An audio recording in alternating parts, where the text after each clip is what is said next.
Hello, tiny people. Here we go. I'm sorry this took so long, but we had some trouble with Screencastify, so I was unable to record anything longer than 5 minutes until just a few minutes ago. So I wasn't actually able to record any of the classes, so I'll just be talking to you tiny people at home.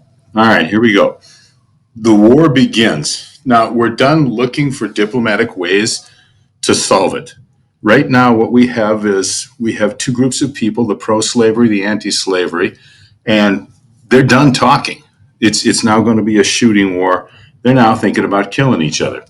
It started at Fort Sumter in the mouth of Charleston Harbor, South Carolina, April 12th, 1861.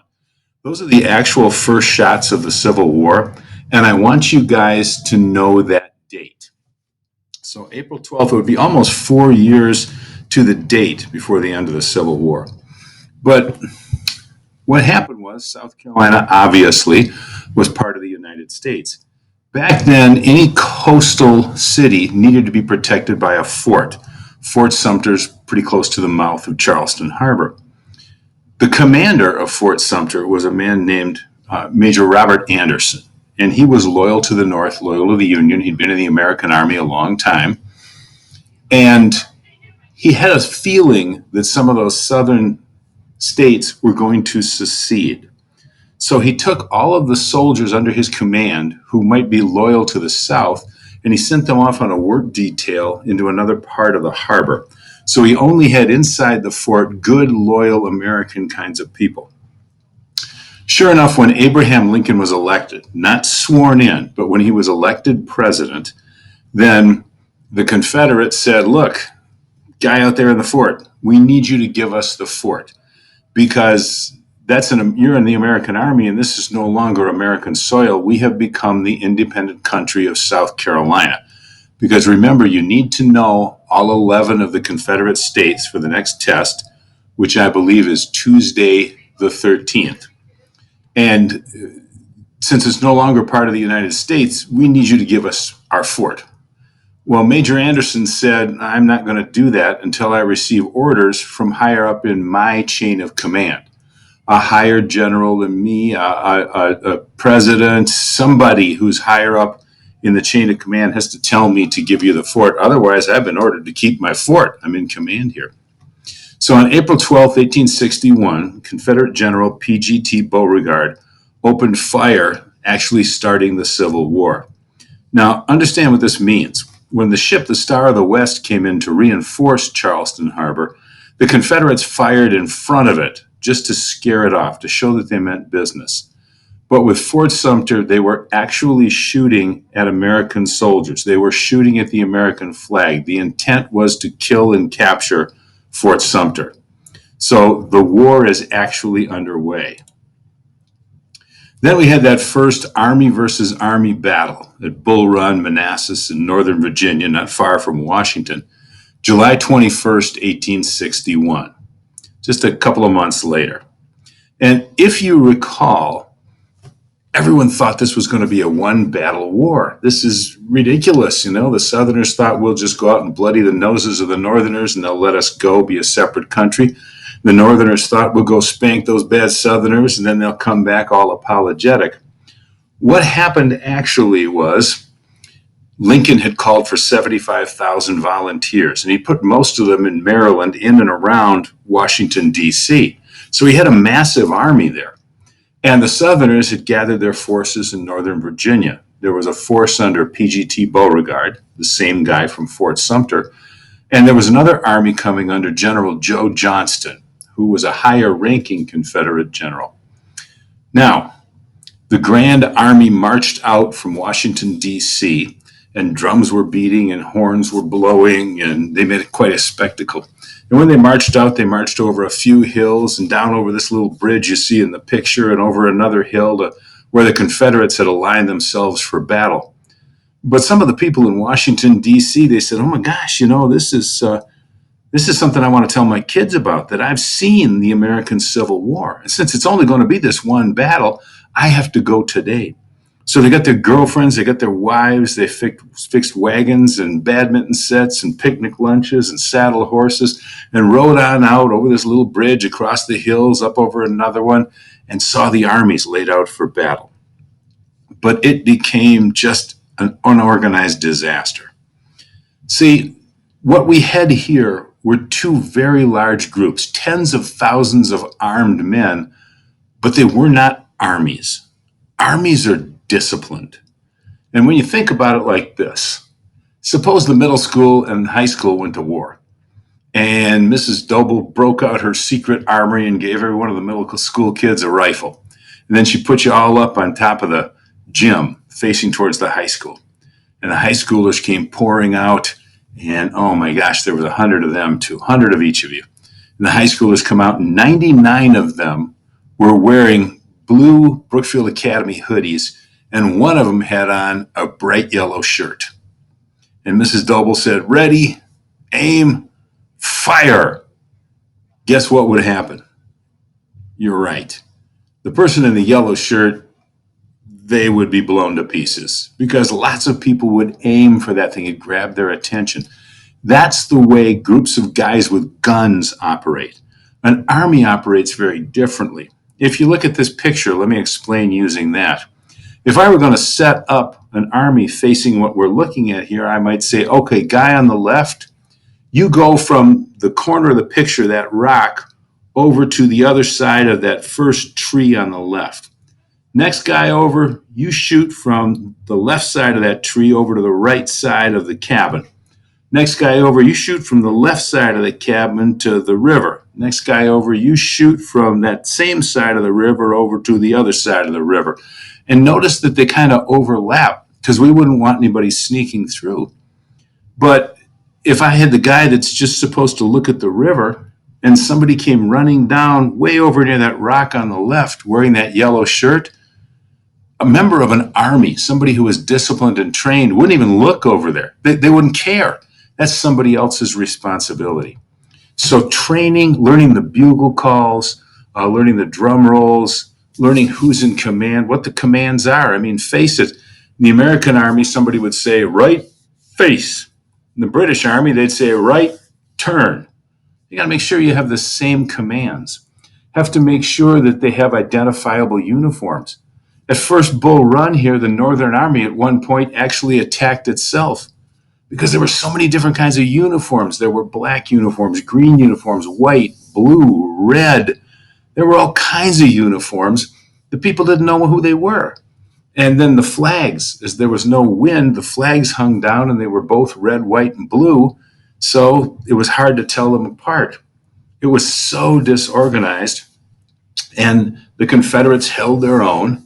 Remember, this is where General Thomas Jackson stood up and earned the name Stonewall Jackson. And Joe Johnston, that other Confederate general, arrived on a train with his army. I told you that the American Civil War was the first modern war because this is the first time in the history of the world that an army arrived at a battlefield on a train.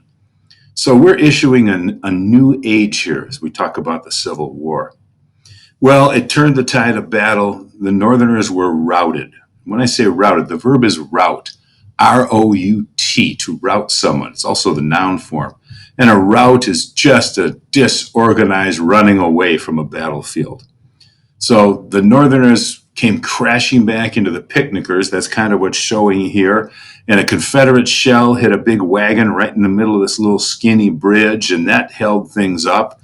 And it was just a huge, horrible mess. The Northerners abandoned so much of their equipment. Just leave the cannons, leave the rifles, leave the swords, just get out of here. Run back to Washington to safety. And so that was an embarrassing thing. And Abraham Lincoln said, well, this is awful. This is terrible because guess what? I'm not giving up after one battle. We're going to go for another battle at least.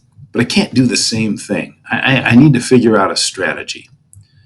So he looked around and he said, well, who's the most experienced guy still in the Army? And the answer was Winfield Scott.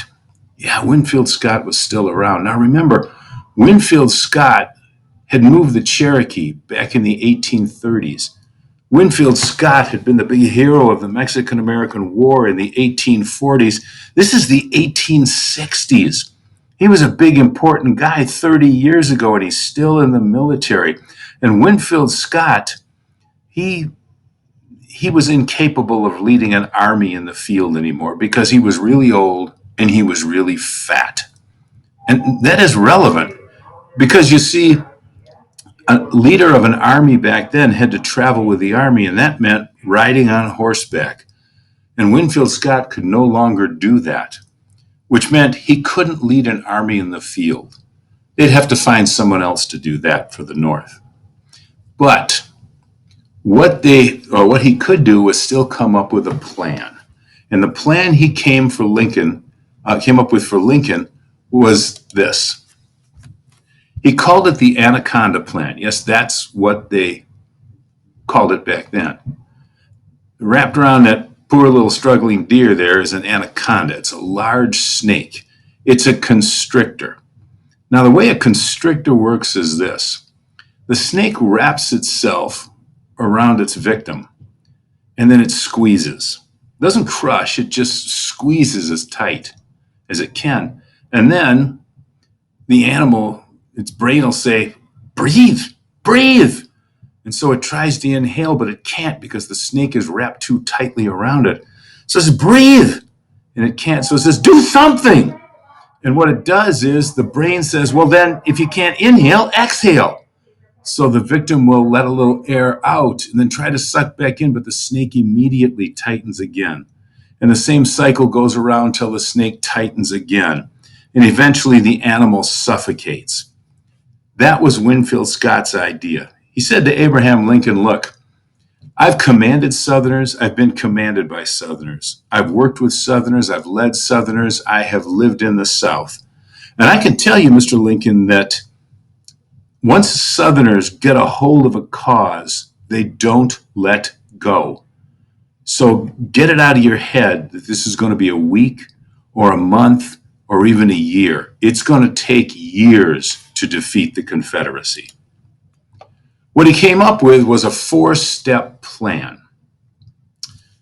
The red states there are the Confederate states that seceded. The white states are the states that stayed in loyal to the Union. And the pinkish states are those border states we talked about before, where they were sympathetic to the Southern cause, but they never did leave the Confederacy, or never did leave the Union to join the Confederacy.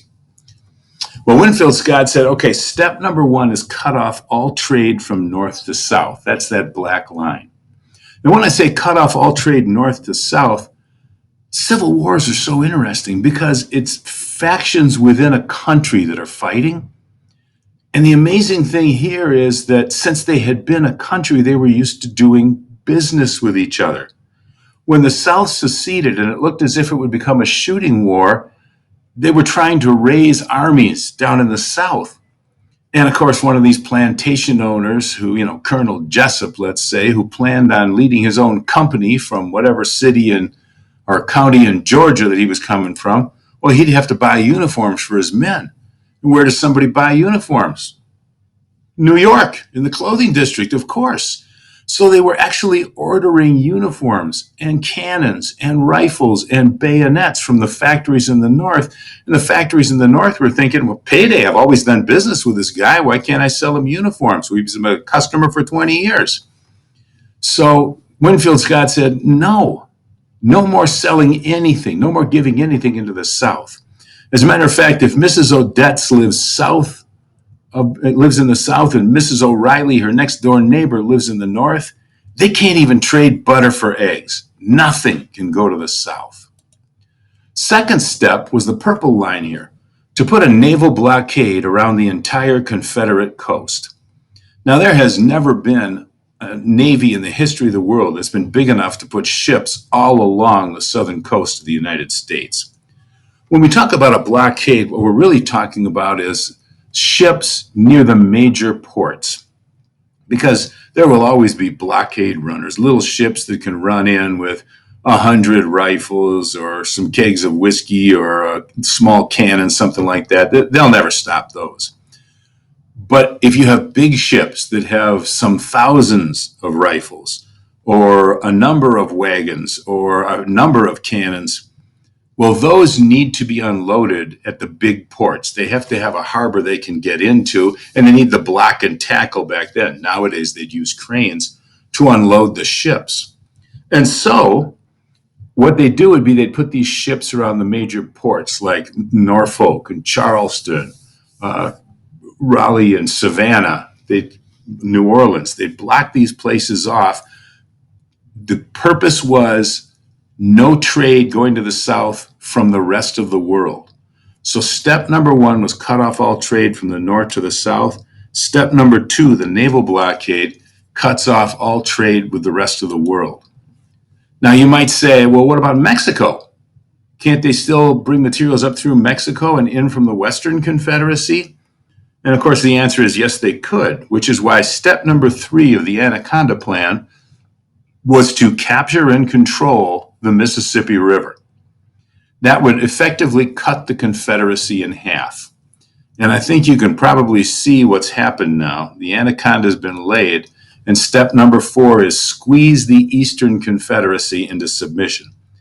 It's economic in what it's aiming for, but it's really just like the Anaconda, the constrictor. It's squeezing the life out of a part of the Confederacy by not allowing them to get any supplies from the rest of the world. They didn't worry about the Western Confederacy. It's too small, it's too sparsely populated to make a huge difference. They could send a couple of small armies over there and keep those people very well occupied. The goal of the Anaconda plan was to crush the Eastern Confederacy. So those are the four steps, very important. What did they learn? They learned that this would not be a quick war. There'd be no single battle. This was going to take years. Both sides realized that after Bull Run Manassas, they couldn't lead battles with this disorganized rabble of men anymore. Just giving a guy a gun and setting him up with tens of thousands of others was not an effective way of fighting. Each side pulled back to train their armies. And it would be the better part of a year before there was another really big battle in the Civil War. There were lots of battles. As a matter of fact, in the American Civil War, there were more than 10,000 total battles. But there wouldn't be another big one for a while because each side had pulled back to train, to turn those groups of men into armies. All right, let's talk about Bain politics for a minute. You should have watched Mr. Goddard's video on what we're going to do with Brookfield Academy government, that there's going to be politics happening. You guys are perfectly welcome to join in if you want to run for office. You need to send me your candidate for office application. All you need really is a name, your section. So you should be, 7 in whichever section you are, Washington, Adams, Jefferson, Madison. And then I need to know that somebody is I don't need to know. It's coming from your email. I know that it's really from you guys. And let me know which position you are running for. There is one senator from each section. There is, depending on the number of people in the class, 1 to 3 representatives. If your section has fewer than 14 kids in it, then there will only be 1 representative. If it has 14 to 17 kids, which is the usual, there will be 2 representatives. And if it has 18 or more kids in it, then there will be 3 representatives. Okay, so you can get those in. You're welcome to politic. I realize you guys are BA at home, so you can't come here and put up posters. So I guess I will allow you guys to do emails. You can't flood emails all the time. You can't just become a general nuisance. But you could send out an email or 2. Remember, if you're running for Senate or House, Senator or Representative, you would target only the kids in your class. There's going to be a 7th grade vice president, as you saw from the video that Mr. Goddard sent out. If you're running for that, then be aware that both 7th and 8th graders will be voting for the vice president. The first thing we will have is next Tuesday, there will be a presidential primary where we will narrow it down to 2 people running for vice president and 2 people running for president. Then a week later on Tuesday, there will be the general election. I will count the votes in class, which means if you are BA at home, you need to send me your vote for vice president, well, actually for president, for vice president, for Senate from your section, for representatives from your section, and I need to get it before your period is over because I'm going to count them in class. If there is a tie, we will vote again immediately. So you should probably watch your email during the time your history section generally meets. If you don't send me something, well, how are you going to know there's a tie? I guess I will have to email you and let you know there's a tie so you could vote again. All right, what else have we got here? There's a video coming out on parliamentary procedure. Please watch that and take notes. Mr. Goddard did a really nice job of making a Google Slides which has all of the information one would need to understand parliamentary procedure. The video walks you and talks you through it. Understand that on Thursday of this week, there will be a quiz for which you may use the notes you took from the video. So take the notes while you're watching the video. Don't care if you watch it 16 times, go back and forth, rewind, check it out, take good notes in the video, and then have those notes in a handy place so that you can do the quiz. All right, and then that'll be another grade. Also, I'm checking notebooks. I would like you guys that are stuck at home to send me a picture of your notebooks. I want to see that you guys are copying the notes as you're supposed to. Yeah, even you guys who have been BA at home forever, I want to see that it's in there because that was the assignment for yesterday. And you're going to get grades on the notebooks and on the BAME materials you've turned in. There are going to be a number of them. Because this is going to take an amount of time, a little more than we thought, I have upped that section of your grade, homework or notebook checks and BAME quizzes, to 30% of your grade. So don't ignore this. But I have also put down that the computer should just drop the lowest grade. One grade, it will drop. So if you've already missed out on showing me a notebook or something, and you can check this on Net Classroom, if you've already missed out on that, then understand you've used your 0. Don't do it again. Make sure you get me the notebook as quickly as possible. All right, friends, I think that's about it. I'm sorry I couldn't get this to you sooner, but I could not record it. So I'll send this off to you as fast as my little fingers can type. Well, I hope to see all you guys in the very near future. It's been real.